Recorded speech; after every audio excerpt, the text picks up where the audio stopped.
দুপুরে রান্না বান্না কমপ্লিট। যা গরম পড়েছে, বেশি কিছু করিনি বন্ধুরা, একদম হালকা পাতলাই লাঞ্চ রান্না করে নিয়েছি। তো আজকে স্যালাডটা বেশ একটু সাজিয়ে নিয়েছি, কেমন লাগছে তোমরা জানিও।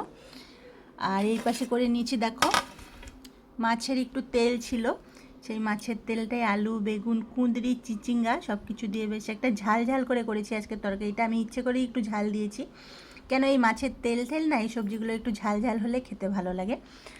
আর এই পাশে করে নিয়েছি দেখো একদম পাতলা করে মুসুরির ডাল। এই ডালের সঙ্গে এই তরকারিটা খেতে কিন্তু দারুণ লাগে। তো তোমরা কে কে পছন্দ করো মাছের তেল, কমেন্টসে জানিও। আর এই পাশে হয়েছে চিকেন কষা। তো চিকেন কষাটা দেখো দারুণ লাগছে না কালারটা? একদম অল্প চিকেন আনা হয়েছিল, কেন এই মানে বৈশাখ মাসটা পুরো আমাদের বাবা মাংস খায়নি, তাই আজকে হচ্ছে জ্যৈষ্ঠ মাসের 2 তারিখ, সেই জন্য আজকে চিকেনটা আনা হয়েছিল।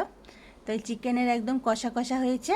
আর এই পাশে দেখো একদম গরম ঝরঝরে ভাত, ভাতটা একদমই গরম।